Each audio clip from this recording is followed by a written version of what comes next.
Yo, welcome back to another edition of the Cruising Podcast. I'm your host, Andrew Cruz, and today is May 22nd. Whoa! May 22nd, baby. It's Monday.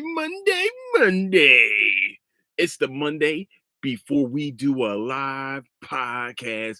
It's a Monday for a yeah, whatever. My bad. Okay, I couldn't get the rhythm down. I thought it was in my mind that I had it down, but I did not, and that I take full blame for all of that. I'm sorry, everyone, that you had to deal with my beautiful singing.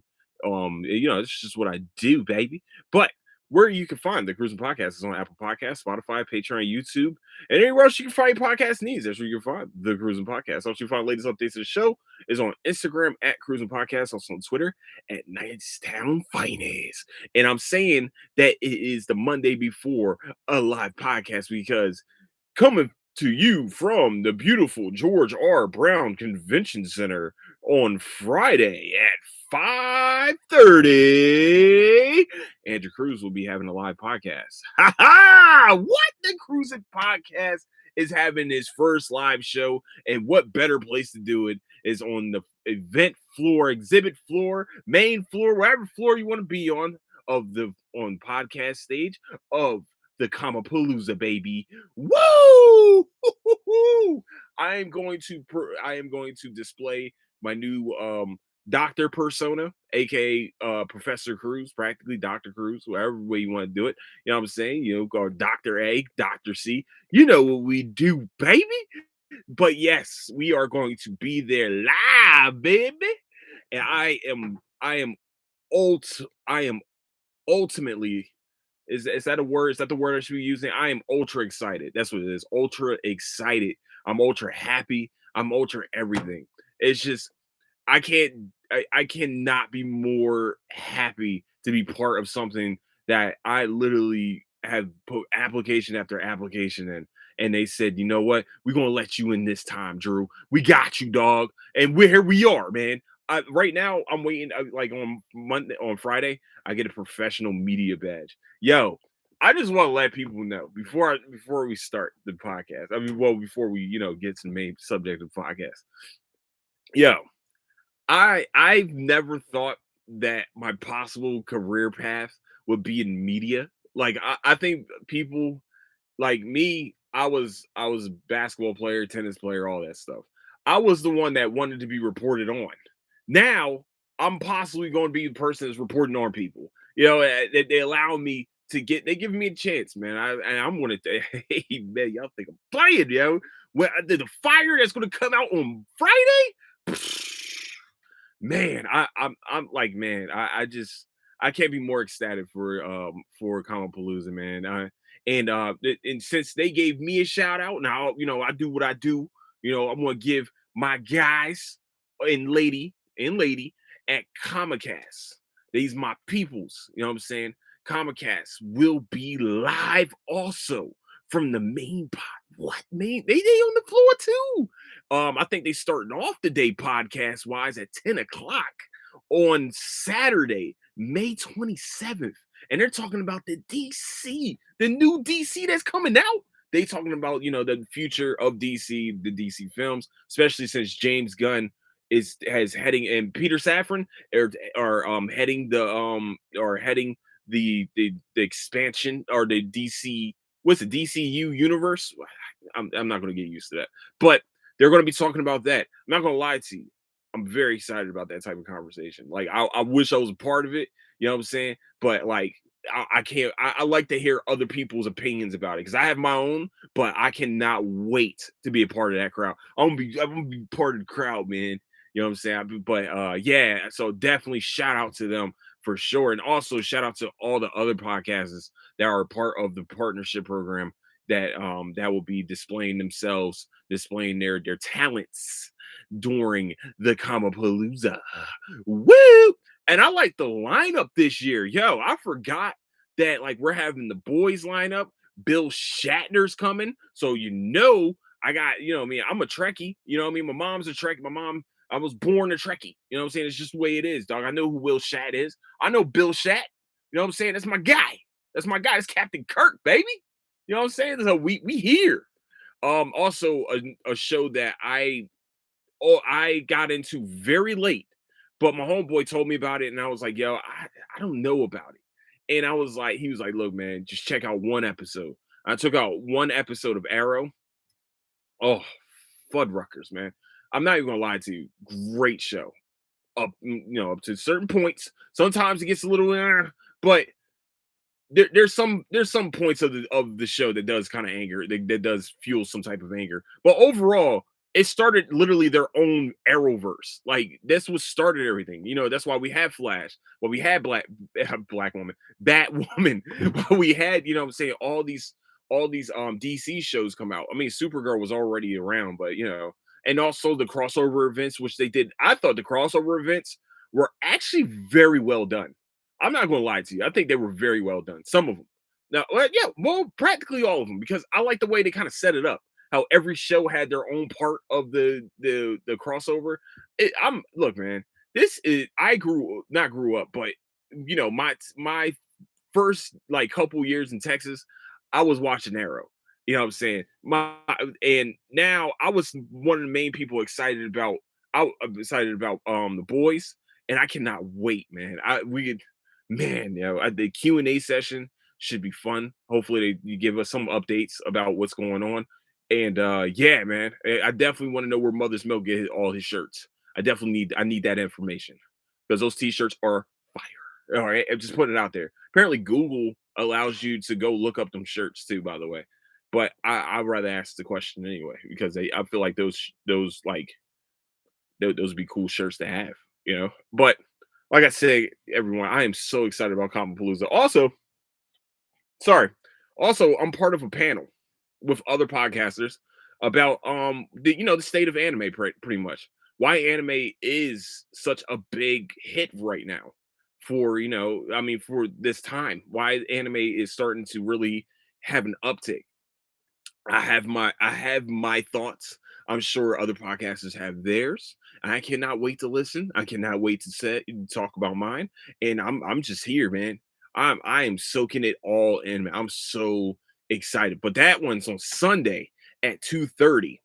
Um oh, crud muffin. I actually, now I think about it. Yeah, it's Sunday 2:30. But hold on, I gotta figure out. We'll find out later. I'll make sure I have it in the information. But definitely Sunday 2:30 at George R. Brown Convention Center. I will post that out very soon. But yeah, man. Like I said, I'm just elated, man. I feel like I've worked very hard to get to this point. I know people shouldn't be talking about, oh well, I worked hard on this. You bump that. I worked my ass off, man. I don't care. All right. All right. I worked my ass off. Especially, I'm saying this is you know, a very, very small operation right here. Normally I would say it's a one-man operation, but like literally the logo was made by my sister, you know what I'm saying? And like most of my social media is too, and it also is probably pretty much built by what I mean, by the fans, by people that listeners, like most family members listen, everything like that. So, it's built by y'all, man, for real, for real. This is the listeners, but I just, I'm just the voice. You know what I mean? I'm not above but equal. And if for the greater good, I walks amongst the evil. That's a J. Cole bar that I really just effed up. Yeah, sorry. That's on me. But all right, here we go. So, what are we talking about? Why is the episode called Guardian of Tears of the Tears? I went to go see Guardians of the Galaxy. And I would like to say this. Out of all the MCU movies so far, and I know this is going to be controversial, and I also don't give a shit. Guardians of the Galaxy is a top 5 Marvel movie. 3. I'm sorry. Guardians of the Galaxy 3 is a top 5 MCU movie. You can argue with yourself on that one. That was a top 5 one. That was a top fiver. I think that was the best. I think what James Gunn, the second one was the first one was, it came out of nowhere. The first one punched us in the face with great music, great comedy, all that. And the ensemble cast, all that cool stuff. The second movie was like it was a downgrade a little bit. It was kind of weird because now you're finding out that Peter's like half ex eternal oh fuck, I'm wondering. I am butchering that shit. Oh, my bad. That's on me. But he's he's Ego's son. Well, son, yeah, he's half human, half planet practically. And it's just, to me, that I think they wanted to explain why he was able to survive the stone, but like, all right, we could have did without that. But the third film, so this is gonna be heavy spoilers. I'm letting everybody know right now. It's been out for like almost 2 to 3 weeks. Please do not yell at me when I spoil this bad boy right here. The movie starts out with Rocket walking around dancing to music.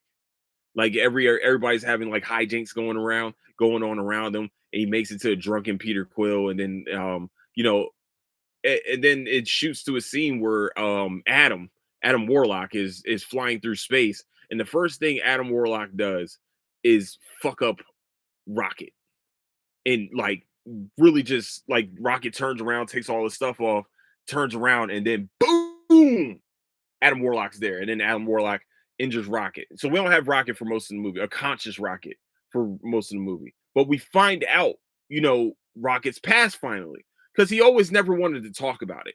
And he also didn't refer to himself as a raccoon. He never really referred to himself as any animal, to tell you the truth. We all knew he was a raccoon. Let's be real for a second. But he never wanted everybody to do it. I think this. First, I want to say this. Bradley Cooper has done a phenomenal job voice acting Rocket Raccoon, to tell you the truth. I think I think that's his actual accent. I think that, like, if he's from, I think he's from Philly, and that is like his actual accent from Philadelphia. Like, most of the time you don't hear that from him. So when you're watching this movie, that's really probably Bradley Cooper. And the way he's playing that role was fantastic. I think bump how he played it too. Everybody played their position correctly. Peter, like Chris Pratt, funny as hell. But it's still Peter Quill. He's gonna be, he's gonna be Peter Quill, one of the worst fighters out of everybody. But it's okay. It's all right. It's not next to Ant-Man. It's okay. But then you got Gamora. Zoe Saldana played the shit out that role. Groot finally said words at the end of the movie. Fantastic. I love you guys. who else? Fuck, man. Karen Gillan as Nebula. That character right there has had the most growth out of everyone in the Guardians. To tell the truth, we never would have thought that she would have been the leader of a city. And also, Dave Bautista playing Drax is just second to none to everyone. Like, we already knew how funny he was as Drax. He just solidified just how great he was, and how, it's sad that he's not going to be Drax anymore, because I know he didn't want to do. I know it's probably hard doing that makeup every time, but it seemed like he had so much fun doing that character, being that character.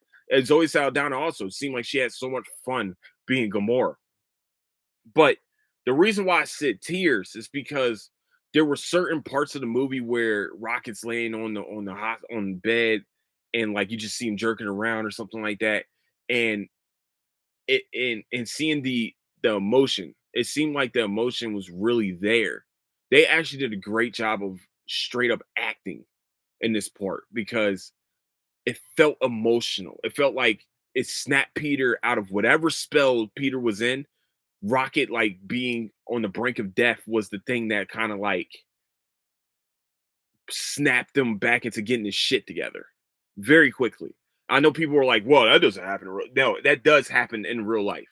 That I don't think people like. You don't understand how something tragic, and you feel like you have no power over.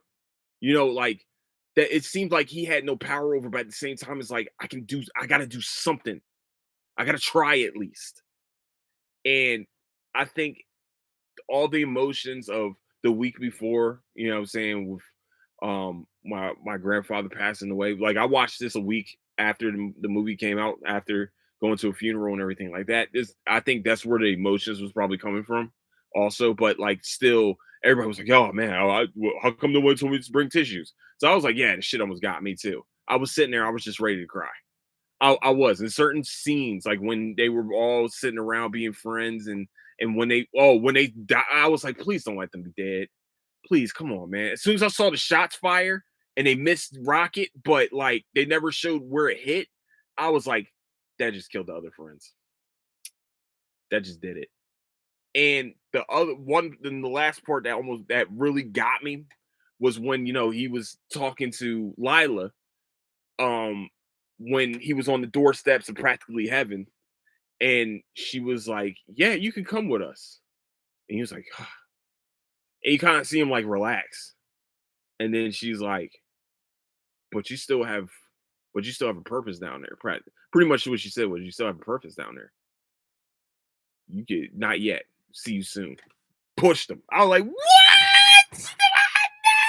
No! Rocket! Rocket's alive!"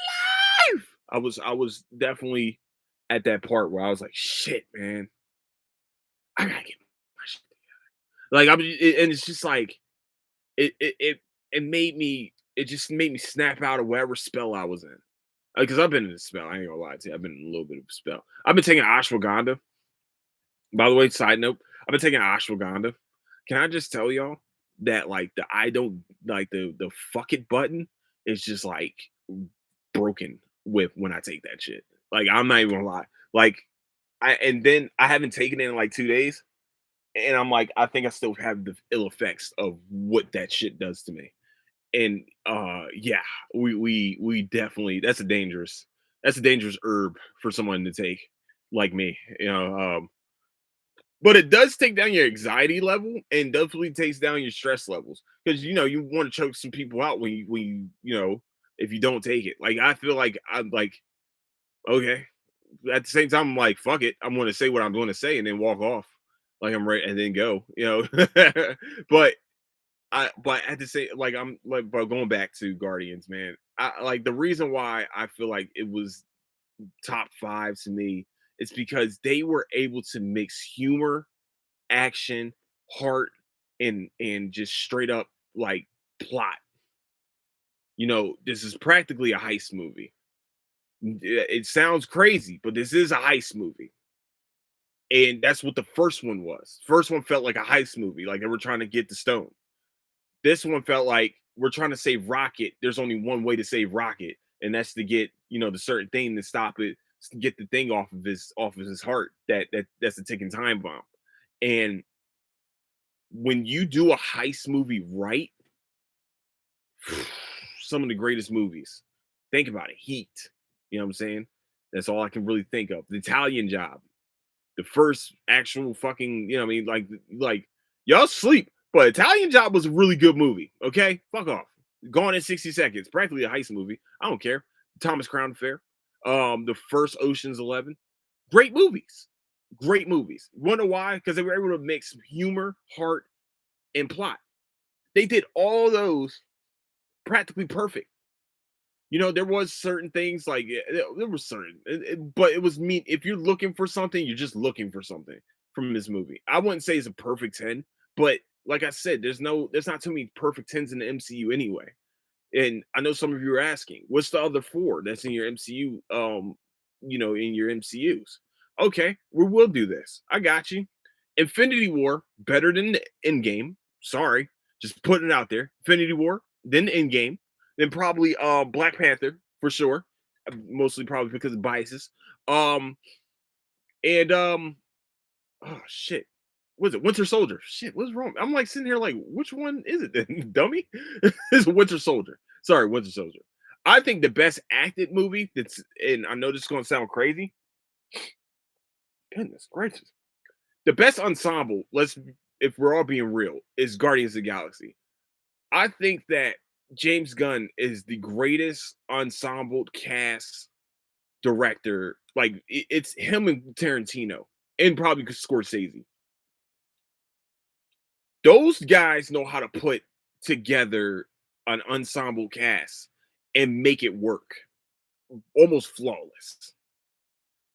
But where James Gunn has the upper hand is the music selection. And it's not just the Guardians movies that have great music selection. If you go and watch Suicide Squad, the one that James Gunn made, not the even though the one that was made by David Ayers, the one that was made by David Ayers with Will Smith as oh my gosh, as Deadshot. Goodness gracious. As Deadshot. Will Smith is Deadshot. That did win an Oscar. Just making sure everybody understands that album won an Oscar. So go eat it. But the other one, the newest one with Idris Elba, that was yeah, I just named the two black actors. I did. And but no, but oh my goodness, where was I, man? See, that's what I get. That's what I get. I deserve that. I deserve that to lose my place like that. But I think he has the best scores in his movies. I think the music comes around at the perfect time. Like the even the last song that they played, that was beautiful. Like everybody dancing, like, and I'm surprised because they were like, "Yeah, you're gonna do a lot of crying." I didn't think it was gonna be because Rocket had me crying. I thought they were gonna kill off a big character. I thought Peter was gonna die. I thought Drax was gonna die. I thought Rocket was gonna die too. I was just like, man, they're about to kill off all these characters, man, because that's why we're about to cry. And for real, it was just them giving a fuck about each other. And it's crazy because you forget that at one point it was just Nebula and Rocket from the Guardians. That's all there was for 5 years. So they had to grow close. Her anger was probably because of, they got so close to each other, and it just it was crazy. I think the acting was just phenomenal. Even Sylvester Stallone when he came and welcomed back Gamora. Like I love that Gamora became a Ravager. Like no matter what, she was going to be a mercenary for someone. Why not the Ravagers? You know what I'm saying? So I give this movie just like a 9.92, man. Like I don't really see anything really wrong with this movie. I really don't. I just don't want to give it a perfect score because it makes me seem like that this is the greatest MCU of all time. And I might need to watch it again because it might have Winter Soldier beat. Like that Winter Soldier was great. I know everybody wants to say I know people are screaming right now saying that Thor Ragnarok, but Thor Ragnarok was the best comedy movie of the MCU. That was the best comedy movie. I laughed my ass off throughout the whole movie. This movie right here was funny as hell, but it also will have you crying. I'm not gonna lie, like, and maybe because it was an emotional time for me, but at the same time, it was like, it was a great movie. They did an amazing job. I 10 thumbs up for James Gunn. I can't wait to see what he does with DCU, man, because y'all don't understand. I'm a DC head. That's my jam. And to me, I think DC is in great hands with Peter Safran and also James Gunn. Like clearly, because James Gunn did a fantastic job with Suicide Squad and also Peacemaker. Like just to start it off, Peacemaker is probably the best show. That was one of the best shows on last year. You know what I mean? Like I really do enjoy. I know everybody was like, man, we dislike John Cena, but John Cena pulled that role off, dog. I don't. Hey, normally I don't like him in some of his roles, but like that one right there, that he pulled that shit off, and I cannot wait for James Gunn. And also, I like that they made their own I like that they made their own Guardians, where hopefully we get Sentry. We also got Adam Warlock. I think that was the only one that kind of was like it, and I don't think it's old boy's fault, but it was definitely written for him to be dumb, and it was like, what he acted like? He acted like he was on We Were the Millers, that character. Like he was a nerd, but like didn't really know what was going on, like aloof. He kind of like aloof. And I'm just sitting here watching. I'm just like, man, that's man. I know he was just. I know they're trying to like. I know they trying to justify that he was out of his cocoon a little too early. But I'm like, fuck, man. And he's like one of the most powerful people. Like that. He played an integral part in the original Infinity Sagas. So it was like, in the comics, of course, not the movies. But I'm just sitting there watching. I'm like, damn, that's probably the only character that kind of like bothered me a little bit. You know what I'm saying? I'm just like, damn, I don't know, man. I hope they make it better. I also like that they brought Phyla Vell, who is Marvel's daughter, the original Marvel's daughter. Sorry, the original Marvel's daughter. They got steroid Groot. I like it. I like the steroid Groot. You know what I'm saying? Groot definitely been hitting them bags. Also taking the needle. It's cool, man. Do your thing, baby. Hey, you got to save the world. I want you at tip top shape, my guy. I don't care. But um, but yeah, man. I like that one of the and then they said the legendary Star Lord, and of course it's the most like somber thing to bring him back to. Like he's seen cereal with his granddad talking about a 45-year-old dude that's getting watched while mowing the lawn. Like it's the funniest, craziest thing ever. It's I wow. And then yeah, the legendary Star Lord will return, and which was a surprise to me because I thought he was done. I thought they said he was done as Star Lord, but here we are. I think we're gonna get Rocket back. I think we're gonna get Groot back. Drax is gonna definitely be the one that like probably doesn't come back. And Gamora. Sorry, 1 second, y'all.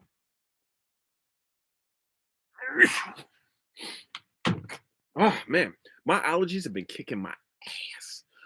But yeah, man, I definitely would like to. Yeah, if you guys get a chance, if you haven't watched it, go watch Guardians. That's all I'm saying. Just go watch Guardians. I don't know how else more I can tell you about this movie. That it's going to be greatness. Oh my goodness! Hold on 1 second. Yeah, good. Okay, there we go. We're good. We're good. But there's more. Oh, what? There's more? Yes, there is. All right, it's probably gonna be like another 5 minutes. But I've been watching the show Sanctuary. Okay, I know everybody's like, What is that?" It's on you. It's on Netflix. It's about sumo wrestlers. It's about this one dude that's trying to become a sumo wrestler who's practically a prick. Like I like the show is good. It's actually a very good show. Once you get past the part where he's a dickhead, once you get past that, all right, this dude's a dickhead. This is like the most unlikable protagonist I ever watched in my life. Like I really want him to lose. Like I have no problem watching him lose. Like I want to root for him. Like how you always get a protagonist is like he's a little cocky in the beginning, but he changes. Like something changes him to be like less cocky. He hasn't hit that part in his episode 5 I'm on right now. He has not hit that like humbled himself type deal. Like the humbling moment. He gets his ass beat by almost all the sumo wrestlers inside of his stable, and it's like, okay, I'm still gonna talk shit. I'm still better than you. I'm still more athletic and younger than you. You know what I'm saying? Stuff like that. And like he still has like a childlike look to him. And I'm just like, wow, this dude is irritating the fuck out of me, yo. And once one person like literally whoops his ass, like it made me so happy to watch it. Like everybody's trying to help this dude. Everybody was trying to help this guy. He's just like, well, I'll do it my own way. Like, what the fuck? And fuck you too then. Like, it's not you, dog. It's the stable. It's not just you that needs to be Yokozuna. It's all of us. You know what I mean? Like, if you're Yokozuna and we suck, I mean, what's it gonna look like? Come on, man. So that's why I'm sitting here watching. I'm just like, this shit is fucking. He's just so annoying.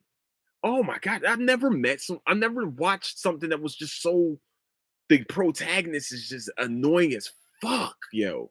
So yeah, that's where we're at with that show, man. I gotta finish it to give it a full review. But if you guys do get a chance, it is pretty good. I'm not gonna lie. It's Japanese, so you might want to. I don't know if you watch subtitles with the English. I hate watching the English. I hate watching the English version of these shows now because sometimes I don't know, maybe it's because of my old age, or maybe because it's just old age, or because I've been watching animes for so long. But I truly despise watching American dubs hit fucking TV shows because the words don't match, and it bothers the shit out of me. I don't know if I don't know if that's OCD, but that's the thing that bothers the shit out of me more than any. I just sitting there and watch. I'm like, that's not the words he's saying. Like he said a completely different sentence. The fuck is this? And I think they're giving us the subtitles as if they were talking in Japanese and not the English version. And I'm just like, yeah, I'd rather just watch the English. I'd rather just watch the Japanese version and just live with it. Because I know you guys are saying, how come you just don't turn off the subtitles? Well, here's the problem. My OCD kicks in once again, and when I see their mouths not match the word, it bothers the hell out of me. And I don't know how animes were able to do this almost perfect. Almost. I'm not saying all the way. Almost perfectly, but like these live action shows with fucking they just don't match. I'm just like, fuck it, man. I'm just gonna have to deal with it. I'm just gonna have to deal with the Japanese version of the subtitles because apparently, clearly, they are saying the right words and typing the right word. I don't know. I don't give a shit. This is what I don't understand how we have all this caption technology and we still cannot get this right. Shit is crazy. But that's going to be the show for today because I'm tired of shit. I'm about to go to sleep, sleeping right now. No, I'm playing. No, I got a lot. I got some work to do before before Friday. You know, what I'm saying so we got you guys know. So with that, I would like to say thank you for watching the Cruising Podcast. If you're watching on YouTube, I appreciate you. But where you can find the Cruising Podcast is on Apple Podcasts, Spotify, YouTube, anywhere else you can, and Patreon, and anywhere else you can find your podcast needs. That's where you can find the Cruising Podcast. Also, you'll find latest updates to the show is on Instagram at Cruising Podcast, also on Twitter at Nicetown Finest. And with that, I want to say I love all of you. Please leave a like and subscribe on YouTube. Also, leave a rating and review on Apple Podcasts and also on Spotify. Okay, it helps out, helps with visibility, it helps with all that cool stuff. So with that, I'd like to say I love all of you. Don't do anything I wouldn't do. Catch you guys later. Deuces.